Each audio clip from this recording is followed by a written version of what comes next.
ಇವತ್ತು ವಿಧಾನಸಭೆಯಲ್ಲಿ ಸಿಎಂ ಕುರ್ಚಿ ವಿಚಾರದಲ್ಲಿ ಒಂದು ಸ್ವಾರಸ್ಯಕರ ಚರ್ಚೆಯಾಗಿದೆ. ಆ ಸ್ವಾರಸ್ಯಕರ ಚರ್ಚೆಯಲ್ಲಿ ನೀನು ಹಾಲಿನಂತೆ ನಾನು ಸಕ್ಕರೆಯಂತೆ ಅಂತ ಸಿಎಂ ಸಿದ್ದರಾಮಯ್ಯ ಡಿಕೆಶಿ ಕಡೆ ಕೈ ಮಾಡಿ ಹೇಳಿದ್ದಾರೆ. ನೀನು ಹಾಲಿನಂತೆ ನಾನು ಸಕ್ಕರೆಯಂತೆ ಅಂದಿದ್ದಾರೆ ಸಿಎಂ ಸಿದ್ದರಾಮಯ್ಯ. ಪಕ್ಕದಲ್ಲಿದ್ದ ಡಿಕೆಶಿಯನ್ನ ಮುಟ್ಟಿ ಸಿದ್ದರಾಮಯ್ಯ ಅವರು ಈ ಮಾತು ಹೇಳಿದ್ದಾರೆ. ಡಿಕೆಶಿ ಹಾಲಲ್ಲ ಹಾಲಾಹಲ ಅಂತ ಅವರು ವಿಪಕ್ಷದವರು ಹೇಳ್ತಾರೆ. ಪಕ್ಕದಲ್ಲೇ ಕೂತಿದ್ದ ಡಿಕೆಶಿಯನ್ನ ಮುಟ್ಟಿ ಸಿಎಂ ಸಿದ್ದರಾಮಯ್ಯ ಹೇಳಿದ್ದಾರೆ. ಇದಕ್ಕೆ ಟೈಮ್ ಉತ್ತರ ಕೊಡುತ್ತೆ ಬಿಡಿ ಅಂತ ಡಿಕೆ ಶಿವಕುಮಾರ್ ಹೇಳಿದ್ದಾರೆ. ಇದೇ ವೇಳೆ ಡಿಕೆಶಿ ಕಡೆ 65 ಶಾಸಕರಿದ್ದಾರಂತೆ, ಹೌದಾ ಅಂತ ಅಶೋಕ್ ವ್ಯಂಗ್ಯವಾಡ್ತಾರೆ. ಬೆಳಗ್ಗೆ ಡಿಕೆಶಿ ಮನೆಯಲ್ಲಿ, ಸಂಜೆ ನಿಮ್ಮ ಮನೆಯಲ್ಲಿ ಅಂತ ವ್ಯಂಗ್ಯವಾಡ್ತಾರೆ. ಪ್ರಯತ್ನ ವಿಫಲ ಆಗಬಹುದು, ಪ್ರಾರ್ಥನೆ ವಿಫಲ ಆಗಲ್ಲ ಅಂತ ಕೂಡ ವ್ಯಂಗ್ಯ ಮಾಡ್ತಾರೆ. ನನ್ನ ಸ್ಟ್ರೆಂತ್ 139 ಶಾಸಕರು ಅಂತ ಡಿಸಿಎಂ ಡಿಕೆಶಿ ತಿರುಗೇಟ್ ಕೊಡ್ತಾರೆ. ಸಿದ್ದರಾಮಯ್ಯನವರು ನಮ್ಮ ಜೊತೆ ಇದ್ದಾರೆ.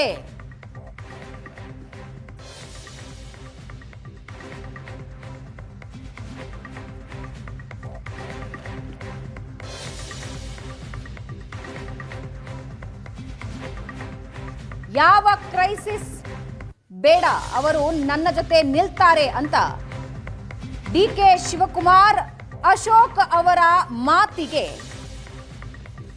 ಟಾಂಗ್ ಕೊಡ್ತಾರೆ.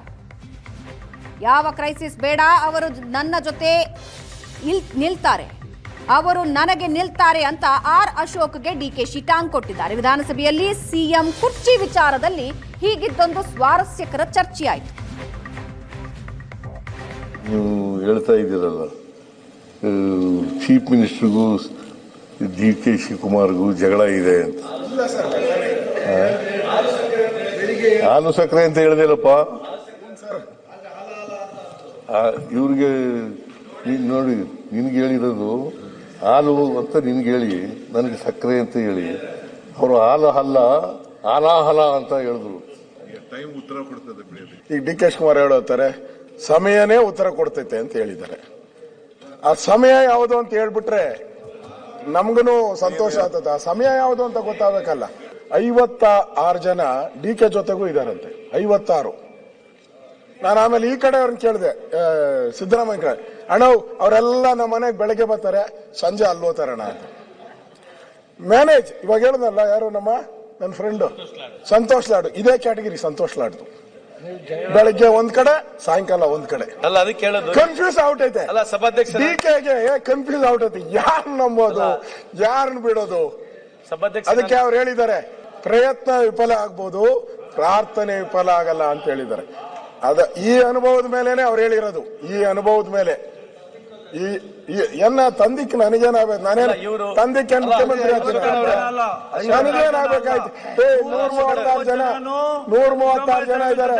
ನಾವೇನ್ ಸರ್ಕಾರ ಬೀಳ್ಸಲ್ಲ. ಹಂಗೆ ರಾತ್ರಿ ಅಂತ ಹೇಳಿದ್ರೆ ಆ ವ್ಯವಸ್ಥೆ ನಾನಿಲ್ಲ ಅಂತ ಅವಶ್ಯಕತೆ ನನಗಿಲ್ಲ. ನೀವೇನ್ ಹೇಳಿದ್ರಲ್ಲ, 16 ಜನ ಖರೀದಿ ಮಾಡಿ ಸರ್ಕಾರ ಮಾಡಿದ್ ನೀವು. ಕಳೆದ ಬಾರಿ ಖರೀದಿ ಮಾಡಲ್ಲ, ಖರೀದಿ ಮಾಡಿದ್ರೆ ನೀವೇ. ಕೈ ಮುಗಿದು ಕಾಲ್ ಬಿದ್ದೆಲ್ಲ ಖರೀದಿ ಮಾಡಿದ್ ನೀವು, ನಾವಲ್ಲ ಅಂತ ನೆನಪಿಗಿರ್ಲಿ. ಬೆಳಗ್ಗೆ ನಾವು ಹೋಗು, ಸಾಯಂಕಾಲ ಹೋಗು, ನಂದೇನ್ ಬೇಜಾರು. ನನಗೆ ಸಂಬಂಧ ಇಲ್ಲ. ರಾತ್ರಿ ಬೆಳಿಗ್ಗೆ ಹೋಗಲ್ಲ, ಅದು ನಿಮ್ಮಲ್ಲಿ ವ್ಯವಸ್ಥೆ ಇರ್ಬೋದು. ರಾತ್ರಿ ಬೆಳಿಗ್ಗೆ ಹೋಗುವಂತ ಅವಶ್ಯಕತೆ ನನಗಿಲ್ಲ. ಮಾತಾಡ್ಲಿ, ನಾನು ಬೇಡ ಹೇಳ್ಬಾರ್ದು. ನನಗೆ ಹೇಳಿದ್ ನೀವು, ಅದಕ್ಕೆ ಹೇಳಿ. ಆಶೆ ಇಲ್ಲ. ಅದ್ರಲ್ಲಿ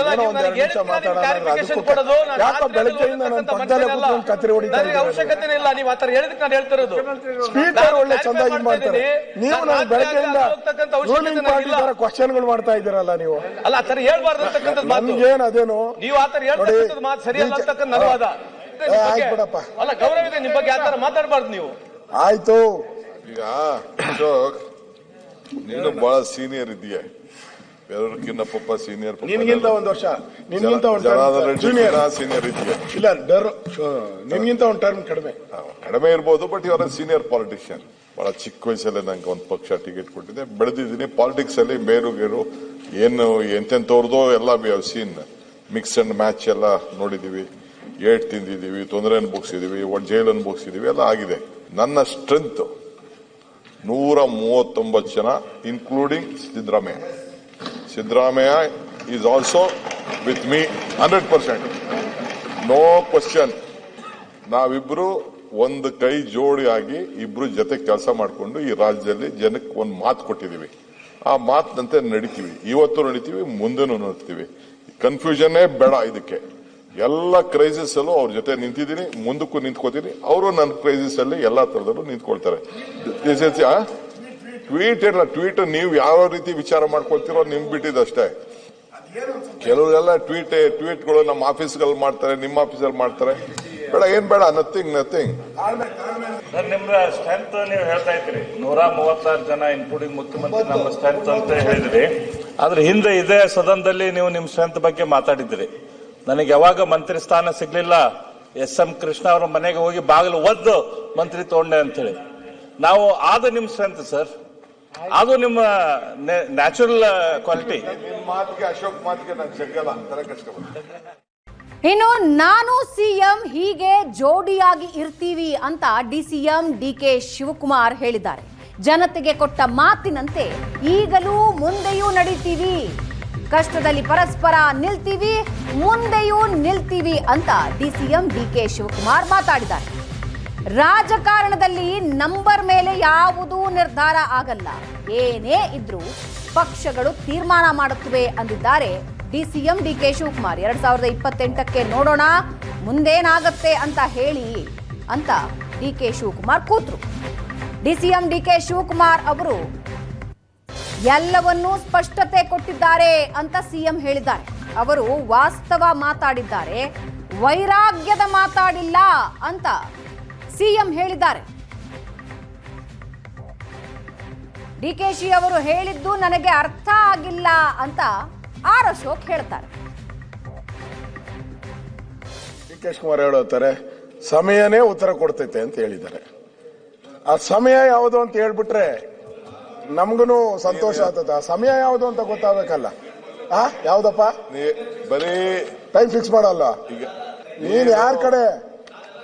ಮತ್ತೆ ಎಲ್ಲ ನೋಡಿ ಇಂಥವ್ರಿಂದಾನೇ ಆಗಿದ್ದು. ಏನಾಗಿಲ್ಲ. ಒಂದೇ ನಿಮಿಷ ಕೂತ್ಕೊಳ್ಳಿ. ಒಂದ್ ನಿಮಿಷ ನೋಡಿ, ನನಗೆ ಒಬ್ರು ಸ್ನೇಹಿತರು ಸಿಕ್ಕಿದ್ರು ಮಾಧ್ಯಮದ. ಅವ್ರು ಹೇಳಿದ್ರು 56 ಜನ DK ಜೊತೆಗೂ ಇದಾರಂತೆ. 56. ನಾನು ಆಮೇಲೆ ಈ ಕಡೆ ಅವ್ರನ್ನ ಕೇಳಿದೆ, ಸಿದ್ದರಾಮಯ್ಯ ಕಡೆ, ಅಣ್ಣ ಅವರೆಲ್ಲ ನಮ್ಮ ಮನೆಗೆ ಬೆಳಗ್ಗೆ ಬರ್ತಾರೆ, ಸಂಜೆ ಅಲ್ಲಿ ಹೋಗ್ತಾರಣ್ಣ ಅಂತ. ಮ್ಯಾನೇಜ್ ಇವಾಗ ಹೇಳಿದ್ನಲ್ಲ, ಯಾರು ನನ್ನ ಫ್ರೆಂಡ್ ಸಂತೋಷ್ ಲಾಡು, ಇದೇ ಕ್ಯಾಟಗಿರಿ ಸಂತೋಷ್ ಲಾಡ್ದು. ಬೆಳಗ್ಗೆ ಒಂದ್ ಕಡೆ, ಸಾಯಂಕಾಲ ಒಂದ್ ಕಡೆ. ಅಲ್ಲ, ಅದಕ್ಕೆ ಹೇಳೋದು ಕನ್ಫ್ಯೂಸ್ ಔಟ್ ಐತೆ. ಅಲ್ಲ, ಸಭಾಧ್ಯಕ್ಷ DKಗೆ ಕನ್ಫ್ಯೂಸ್ ಔಟ್ ಐತೆ. ಯಾರು ನಂಬೋದು, ಯಾರನ್ನ ಬಿಡೋದು? ಸಭಾಧ್ಯಕ್ಷ ಅದಕ್ಕೆ ಅವ್ರು ಹೇಳಿದ್ದಾರೆ, ಏನೋ ಪ್ರಯತ್ನ.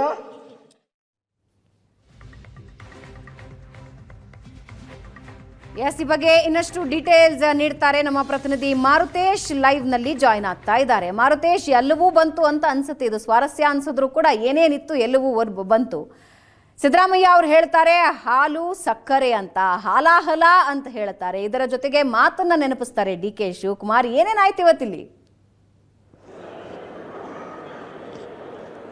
ಭವನ, ಈಗ ವಿಪಕ್ಷ ನಾಯಕರು ಸಹಜವಾಗಿ ರಾಜ್ಯಪಾಲರ ಭಾಷಣದ ಮೇಲಿನ ವಂದನಾ ನಿರ್ಣಯ ಚರ್ಚೆಯ ವೇಳೆ ಬೇರೆ ಬೇರೆ ವಿಚಾರಗಳನ್ನು ಪ್ರಸ್ತಾಪ ಮಾಡ್ತಾ ಇದ್ರು. ಆ ಸಂದರ್ಭದಲ್ಲಿ DK ಶಿವಕುಮಾರ್ ಮತ್ತು ಸಿದ್ದರಾಮಯ್ಯನವರ ನಡುವಿನ ಕುರ್ಚಿ ಕಲಹದ ಬಗ್ಗೆಯೂ ಕೂಡ ವಿಪಕ್ಷ ನಾಯಕರು ಪ್ರಸ್ತಾಪ ಮಾಡಿದ್ರು. ಆಗ ಸಿದ್ದರಾಮಯ್ಯನವರು ತಮ್ಮ ಉತ್ತರವನ್ನು ಕೊಡುವಂಥ ಸಂದರ್ಭದಲ್ಲಿ ಬಹುಶಃ DK ಶಿವಕುಮಾರ್ ಅವರನ್ನು ಮೊದಲು ಕೆಣಕಿದ್ದೇ ಸಿದ್ದರಾಮಯ್ಯನವರು ತಮ್ಮ ಉತ್ತರದ ಸಂದರ್ಭದಲ್ಲಿ DK ಶಿವಕುಮಾರ್ ಅವರನ್ನ ಮುಟ್ಟಿ ಹೇಳಿದ್ರು. ಪಕ್ಕದಲ್ಲೇ ಕೂತಿರುವ ಕಾರಣಕ್ಕಾಗಿ ಮುಟ್ಟಿ ಹೇಳಿದ್ರು, ನಮ್ಮಿಬ್ಬರ ಬಗ್ಗೆ ಅವ್ರು ಮಾತನಾಡಿದ್ದಾರೆ, ನೀನು ಹಾಲಂತೆ ನಾನು ಸಕ್ಕರೆ ಅಂತೆ, ನೀನು ಆಮೇಲೆ ಹಾಲಾಹಲ ಆಗ್ತೀಯ ಅಂತ ನಿನಗೆ ಹೇಳ್ತಿದ್ದಾರೆ ಕಣಯ್ಯ ಅಂತೇಳಿ DK ಶಿವಕುಮಾರ್ ಅವರನ್ನು ಮುಟ್ಟಿ ಹೇಳಿದಾಗ DK ಶಿವಕುಮಾರ್ ಅದಕ್ಕೆ ಸಮಯ ಉತ್ತರ ಕೊಡುತ್ತೆ ಬಿಡಿ ನೋಡೋಣ ಅಂತೇಳಿ ಸುಮ್ಮನಾದರೂ ಏನೂ ರಿಯಾಕ್ಟ್ ಮಾಡಲಿಲ್ಲ. DK ಶಿವಕುಮಾರ್ ಯಾವಾಗ ಸಮಯ ಉತ್ತರ ಕೊಡುತ್ತೆ ಅನ್ನುವಂಥ ವಿಚಾರವನ್ನು ಹೇಳಿದ್ರು, ಆಗ ಆರ್ ಅಶೋಕ್ ಅವರು DK ಶಿವಕುಮಾರ್ ಒಂದು ಮಾತಿನಲ್ಲೇ ಎಲ್ಲವನ್ನು ಹೇಳಿಬಿಡ್ತಾರೆ, ಒಂದು ಟ್ವೀಟ್ನಲ್ಲಿ ಎಲ್ಲವನ್ನು ಹೇಳ್ತಾರೆ, ನಾನಾ ರೀತಿಯಾದಂಥ ಚರ್ಚೆಗಳಿಗೆ ಕಾರಣ ಆಗುತ್ತೆ, ಅವರ ಒಂದು ಮಾತು ಒಂದು ಟ್ವೀಟ್ ಹಲವು ಚರ್ಚೆಗಳನ್ನು ಹುಟ್ಟುಹಾಕುತ್ತೆ ಅನ್ನುವಂತಹ ಮಾತನ್ನು ಆರ್ ಅಶೋಕ್ ಅವರು ಪ್ರಸ್ತಾಪ ಮಾಡಿದರು. ಆಗ DK ಶಿವಕುಮಾರ್ ಎದ್ದು ಮಾತನಾಡಲಿಕ್ಕೆ ಶುರು ಮಾಡಿದರು. DK ಶಿವಕುಮಾರ್ ಹಲವು ವಿಚಾರಗಳನ್ನು ಪ್ರಸ್ತಾಪ ಮಾಡಿದ್ದಾರೆ. ಅಂದರೆ ಎದುರಾಳಿಗಳು ನಮ್ಮ ಮೇಲೆ ಅಟ್ಯಾಕ್ ಮಾಡಲಿಕ್ಕೆ ಬಂದಾಗಲೂ ಅಥವಾ ನಮ್ಮ ಜಗಳದ ಬಗ್ಗೆ ಪ್ರಸ್ತಾಪ ಮಾಡುವಾಗಲೂ ನಾವು ಒಗ್ಗಟ್ಟಾಗಿ ಇರ್ತೀವಿ ಅನ್ನುವಂಥದ್ದನ್ನು ಡಿ ಕೆ ಶಿವಕುಮಾರ್ ಹೇಳಿದರು. ಅಂದರೆ ಕಾಂಗ್ರೆಸ್ನ ಒಳಗೆ ಆಂತರಿಕ ಕಲಹ ಇರ್ಬೋದು, ಆದರೆ ಅದರ ಲಾಭವನ್ನು ಪ್ರತಿಪಕ್ಷಗಳು ಪಡಿತಾವೆ ಅಥವಾ ಪ್ರತಿಪಕ್ಷಗಳು ಅದನ್ನು ಟೀಕೆಗೆ ಬಳಸ್ಕೊಳ್ತಾವೆ ಅಥವಾ ನಮ್ಮಿಬ್ಬರ ನಡುವೆ ಭಾಳ ದೊಡ್ಡ ಮಟ್ಟದ ಕಿತ್ತಾಟ ಇದೆ ಅನ್ನೋದನ್ನು ಹೆಚ್ಚು ಪ್ರಚಾರ ಮಾಡೋದಕ್ಕೆ ಹೋದಾಗ ನಾವು ಒಗ್ಗಟ್ಟಾಗಿದ್ದೀವಿ ಅನ್ನೋದನ್ನು ಪದೇ ಪದೇ ಡಿ ಕೆ ಶಿವಕುಮಾರ್ ಮತ್ತು ಸಿದ್ದರಾಮಯ್ಯ ಪ್ರಸ್ತಾಪ ಮಾಡ್ತಾನೆ ಇದ್ದಾರೆ. ಅದು ಈ ಹಿಂದೆ ಇಬ್ಬರು ಬ್ರೇಕ್ಫಾಸ್ಟ್ ಮಾಡಿದಂಥದ್ದಿರ್ಬೋದು, ಈ ಹಿಂದೆ ಹಲವು ಕಾರ್ಯಕ್ರಮಗಳಿಗೆ ಕೈ ಹಿಡಿದು ನಾವು ಒಟ್ಟಿಗೆ ಇದ್ದೀವಿ ಅಂತ ಹೇಳಿದ್ದಿರ್ಬೋದು, ಮಾಧ್ಯಮಗಳ ಮುಂದೆಯೂ ಕೂಡ ಕೈ ಹಿಡಿದು ನಾವು ಒಟ್ಟಿಗೆ ಇದ್ದೀವಿ ಅಂತ ಹೇಳೋದಿರ್ಬೋದು. ಅವರ ನಡುವೆ ಆಂತರಿಕ ಕಲಹಗಳು ಇದ್ದೇ ಇದೆ. ಆದರೆ ಅದರ ಲಾಭವನ್ನು ಪ್ರತಿಪಕ್ಷಗಳು ಪಡೆಯೋದಕ್ಕೆ ಹೋದಾಗ ನಾವು ಒಗ್ಗಟ್ಟಾಗಿದ್ದೀವಿ ಅನ್ನುವಂಥ ಸಂದೇಶವನ್ನು ಕೊಡ್ತಾರೆ. ಜೊತೆಗೆ ಡಿ ಕೆ ಶಿವಕುಮಾರ್ ಇವತ್ತು ಮಾತನಾಡುವಂಥ ಸಂದರ್ಭದಲ್ಲಿ 139 ಜನ ಶಾಸಕರು ಕೂಡ ನನ್ನ ಬೆಂಬಲಕ್ಕೆ ಇದ್ದಾರೆ, ಅದರಲ್ಲಿ ಸಿದ್ದರಾಮಯ್ಯನವರು ಇದ್ದಾರೆ ಅನ್ನುವಂಥದ್ದನ್ನು ಕೂಡ ಒತ್ತಿ ಹೇಳಿದರು. ಇದರ ಜೊತೆಗೆ ನಾವು ಜನರಿಗೆ ಮಾತು ಕೊಟ್ಟಿದ್ದೀವಿ, ನಾವು ಒಗ್ಗಟ್ಟಾಗಿ ಹೋಗ್ತೀವಿ. ಅಂದರೆ ಜನರ ವಿಚಾರದಲ್ಲಿರ್ಬೋದು, ಆಡಳಿತದ ವಿಚಾರದಲ್ಲಿರ್ಬೋದು, ನಾವು ಒಗ್ಗಟ್ಟಾಗಿ ಹೋಗ್ತೀವಿ. ಈಗ ವಿಚಾರದಲ್ಲಿ ಕಲಹ ಇರುವಂಥದ್ದು ಅಧಿಕಾರ ಹಂಚಿಕೆಯ ವಿಚಾರ. ಇದನ್ನು ಹೊರತುಪಡಿಸಿದರೆ ಆಡಳಿತದಲ್ಲಿ ನಾವು ಯಾವುದೇ ರೀತಿಯಾದಂತಹ ಭಿನ್ನಾಭಿಪ್ರಾಯಗಳನ್ನು ಇಟ್ಕೊಂಡಿಲ್ಲ. ಜನರಿಗೆ ಕೊಟ್ಟಿರುವಂತಹ ಭರವಸೆಗಳನ್ನು ಈಡೇರಿಸುವಂಥ ವಿಚಾರದಲ್ಲಿ ನಾವು ಭಿನ್ನಾಭಿಪ್ರಾಯವನ್ನು ಇಟ್ಕೊಂಡಿಲ್ಲ ಅನ್ನುವಂಥದ್ದನ್ನು ಕೂಡ ಪ್ರಸ್ತಾಪ ಮಾಡಿದರು. ಈಗ ಡಿ ಕೆ ಶಿವಕುಮಾರ್ ಹೊರಗಡೆಗೂ ಕೂಡ ಈ ವಿಚಾರವನ್ನು ಹೇಳಿದ್ದಾರೆ. ಸುವರ್ಣ ನ್ಯೂಸ್ನ ಸಂದರ್ಶನದಲ್ಲೂ ಕೂಡ ಡಿ ಕೆ ಶಿವಕುಮಾರ್ ಈ ಮಾತನ್ನು ಹೇಳಿದರು. ನಂಬರ್ನ ಮೇಲೆ ನಮ್ಮ ಪಕ್ಷದಲ್ಲಿ ಏನೂ ತೀರ್ಮಾನಗಳು ಆಗೋದಿಲ್ಲ. ಯಾಕೆ ಈ ನಂಬರ್ನ ವಿಚಾರ ಅವರು ಪ್ರಸ್ತಾಪ ಮಾಡಿದರು ಅಂದರೆ, ಅಶೋಕ್ ಅವರು ಹೇಳ್ತಾ ಇದ್ರು ಡಿ ಕೆ ಶಿವಕುಮಾರ್ ಅವರ ಜೊತೆಗೆ 56 ಜನ ಶಾಸಕರಿದ್ದಾರೆ, ಡಿ ಕೆ ಶಿವಕುಮಾರ್ ಅವರ ಪರವಾಗಿ ಬೆಂಬಲಿಸುವಂಥವ್ರು ಇದ್ದಾರೆ ಅನ್ನುವಂಥ ಮಾತನ್ನು ಪ್ರಸ್ತಾಪ ಮಾಡಿದ್ದಕ್ಕೆ ಡಿ ಕೆ ಶಿವಕುಮಾರ್ ಇದನ್ನ ಹೇಳಲೇಬೇಕಾದಂತಹ ಒತ್ತಡಕ್ಕೆ ಎರಡು ವಿಷಯ. ನಾನು ಮತ್ತು ಸಿಎಂ ಒಟ್ಟಿಗೆ ಹೋಗ್ತಾ ಇದ್ದೀವಿ, ನಾನು ಮತ್ತು ಸಿಎಂ ಒಟ್ಟಿಗೆ ಇದ್ದೀವಿ ಅಂತ ಡಿ ಕೆ ಶಿವಕುಮಾರ್ ಇತ್ತೀಚಿನ ದಿನದಲ್ಲಿ ಇನ್ನಷ್ಟು ಒತ್ತು ಕೊಟ್ಟು ಹೇಳ್ತಿದ್ದಾರೆ ಅನ್ನೋದು ಬಿಟ್ರೆ, ಸಿದ್ದರಾಮಯ್ಯ ಅವರ ಬಣದಿಂದಾಗ್ಲಿ ಸಿದ್ದರಾಮಯ್ಯ ಅವರಿಂದಾಗ್ಲಿ ಅಂಥ ಹೇಳಿಕೆಗಳು ಇತ್ತೀಚಿನ ದಿನದಲ್ಲಿ ಬಂದಿಲ್ಲ. ಒಂದು, ಇವತ್ತು ನೀನು ಹಾಲಾಹಲ ಅಂತ ಅವ್ರು ಹೇಳ್ತಾರೆ ಅಂತ ಸಿದ್ದರಾಮಯ್ಯ ಅವರೇ ಶುರು ಮಾಡಿದ್ದು ಬಿಟ್ರೆ ವಿಪಕ್ಷಗಳು ಕೂಡ ಅದನ್ನೇನು ಶುರು ಮಾಡ್ಕೊಂಡಿರಲಿಲ್ಲ. ಎರಡು, ಇನ್ನು number game, D K Shivakumar number game ನಂಬಲ್ಲ ಅಂತ ಹೇಳಿದ್ರೆ ಕನಕೋತ್ಸವ ಒಂದು ಬೆಸ್ಟ್ ಎಕ್ಸಾಂಪಲ್ ಅನ್ಸುತ್ತೆ. ಡಿ ಕೆ ಶಿವಕುಮಾರ್ ಇತ್ತೀಚಿನ ದಿನದಲ್ಲಿ ಯಾವುದರ ವಿಷಯದಲ್ಲಿ ಬದಲಾವಣೆ ಮಾಡ್ಕೊಂಡಿದ್ದಾರೆ ಅಂತ.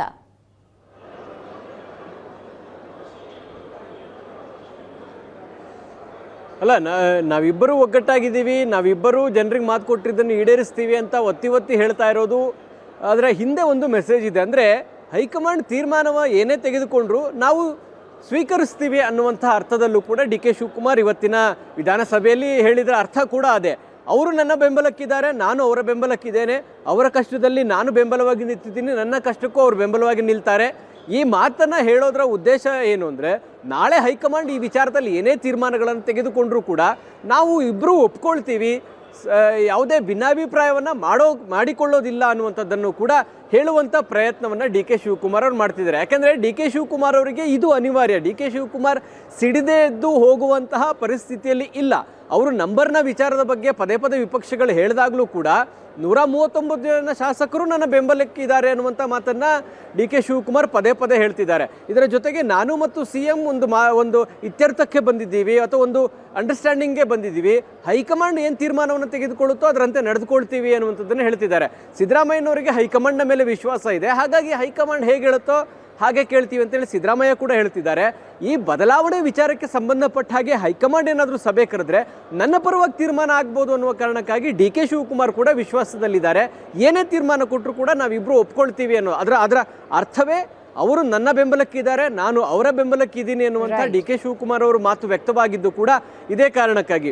ಇನ್ನು ನಂಬರ್ ಗೇಮ್ನ ವಿಚಾರಕ್ಕೆ ಯಾಕೆ ಬರ್ತಾ ಇದ್ದಾರೆ ಅಂದರೆ, ಡಿ ಕೆ ಶಿವಕುಮಾರ್ ಕನಕೋತ್ಸವದಲ್ಲಿ ಶಾಸಕರನ್ನ ಕರೆದು ಮಾತನಾಡಿದ್ದಿರ್ಬೋದು, ಆತ್ಮೀಯವಾಗಿ ಮಾತನಾಡಿಸಿದ್ದಿರ್ಬೋದು, ಅಥವಾ ಅವ್ರನ್ನ ಬೆಂಬಲಿಸುವಂಥ ಶಾಸಕರು ಹೆಚ್ಚಾಗಿ ಹೋಗಿದ್ದಂಥದ್ದಿರ್ಬೋದು, ಇದೆಲ್ಲವೂ ಕೂಡ ಒಂದು ಚರ್ಚೆಗೆ ಕಾರಣ ಆಗ್ತಾ ಇದೆ. ಬಹುಶಃ ಆ ಕಾರಣಕ್ಕಾಗಿ ಅಲ್ಲಿ ಬಂದಿರತಕ್ಕಂಥ ಸಂಖ್ಯೆ ಇರ್ಬೋದು ಅಥವಾ ಅವರು ಆಹ್ವಾನಿಸಿದ್ದಂಥದ್ದಿರ್ಬೋದು, ಇದು ಹೆಚ್ಚು ಮ್ಯಾಟ್ರ್ ಆಗಲ್ಲ. ಹೈಕಮಾಂಡ್ ಏನು ತೀರ್ಮಾನವನ್ನು ತೆಗೆದುಕೊಳ್ಳುತ್ತೋ ಅದಕ್ಕೆ ನಾವು ಬೌಂಡ್ ಆಗಿರ್ತೀವಿ, ಒಬ್ಬನೇ ಸಾಕು, ಹೈಕಮಾಂಡ್ ಏನು ತೀರ್ಮಾನ ತೆಗೆದುಕೊಂಡ್ರು ಕೂಡ ಆತ ಎಲ್ಲಿಗೆ ಬೇಕಾದ್ರೂ ಹೋಗ್ಬೋದು ಅನ್ನೋದಕ್ಕೆ ಉದಾಹರಣೆಯನ್ನು ಕೂಡ ಡಿ ಕೆ ಶಿವಕುಮಾರ್ ಈ ಸಂದರ್ಭದಲ್ಲಿ ಕೊಟ್ಟಿದ್ದು. ಭಾವನಾ. ರೈಟ್ ಮಾರುತೇಶ್. ನಮ್ಮ ರಾಜಕೀಯ ವಿಶ್ಲೇಷಕರಾದ ಪ್ರಶಾಂತ್ ನಾಥ್ ಜಾಯ್ನ್ ಆಗ್ತಾ ಇದ್ದಾರೆ. ಪ್ರಶಾಂತ್, ಕಾರ್ಯಕ್ರಮಕ್ಕೆ ಸ್ವಾಗತ.